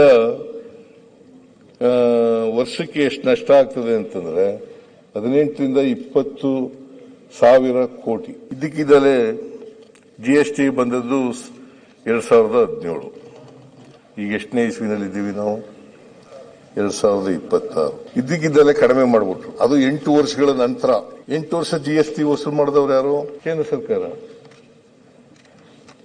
ಕೇಂದ್ರ ಸರ್ಕಾರ 8 ವರ್ಷ ವಸೂಲು ಮಾಡ್ಕೊಂಡ ಮೇಲೆ ಇದ್ದಕ್ಕಿದ್ದಲೇ ಕಡಿಮೆ ಮಾಡ್ಬಿಡ್ತು. ಯಾಕಂತಂದ್ರೆ ಬಿಹಾರ್ನ ಎಲೆಕ್ಷನ್ ಬಂದಿತ್ತು, ಕಡಿಮೆ ಮಾಡಿಬಿಟ್ರು. ಅದರಿಂದ ನಮಗೆ ಎಷ್ಟು ನಷ್ಟ ಆಯ್ತು ಗೊತ್ತಾ? ಕರ್ನಾಟಕ ಸರ್ಕಾರಕ್ಕೆ ಎಷ್ಟು ನಷ್ಟ ಆಯ್ತು ಗೊತ್ತಾ? ನಷ್ಟ ಆದದ್ದು ಸುಮಾರು 12ರಿಂದ 15 ಸಾವಿರ ಕೋಟಿ ವರ್ಷದ ಮಧ್ಯದಲ್ಲೇ ಮಾಡಿಬಿಟ್ರು.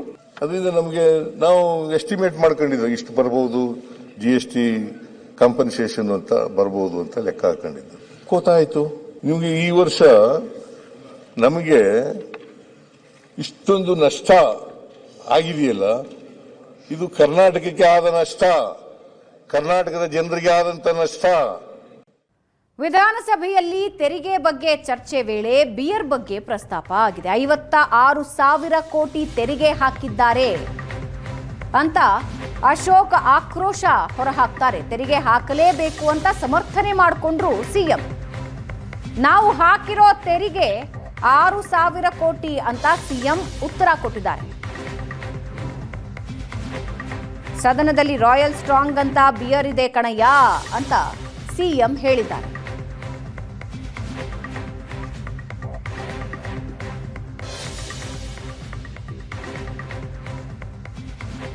$56,000 ಕೋಟಿ ಹಾಕ್ಬಿಟ್ಟಿದೆ ತೆರಿಗೆ. ಆಕ್ಚುಲಿ ಹಾಕಿರೋದು ನಾವು 6ರಿಂದ 7,000 ಕೋಟಿ. 2.5 ವರ್ಷದಲ್ಲಿ ತೆರಿಗೆ ಹಾಕಿರ್ತಕ್ಕಂಥದ್ದು 3 ಬಜೆಟ್ ಮಾಡಿಸಿದ್ದೀನಿ. 3 ಬಜೆಟ್ನಿಂದ ಹಾಕಿರ್ತಕ್ಕಂಥದ್ದು ತೆರಿಗೆ ಹಾಕಲೇಬೇಕು. ಇಷ್ಟಾದರೂ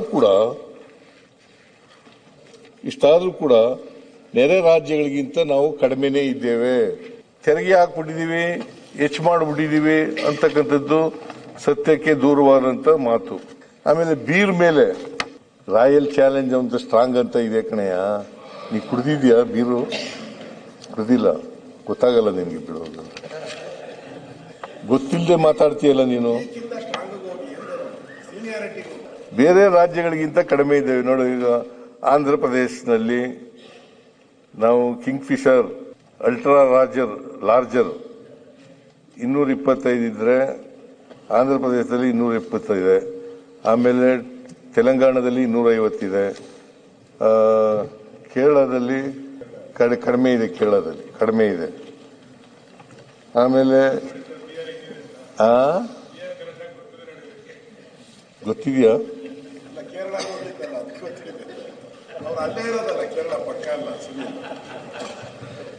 ಇಬ್ಬರಿಗೂ ಜಗಳ ಇದೆ ಅಂತ ಗೊತ್ತು.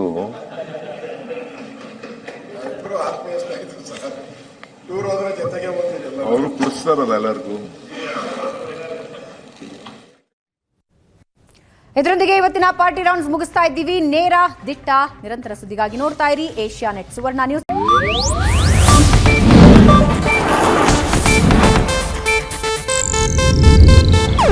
ಇದು ಏಷ್ಯಾನೆಟ್ ನ್ಯೂಸ್ ನೆಟ್ವರ್ಕ್ ಪ್ರಸ್ತುತಿ.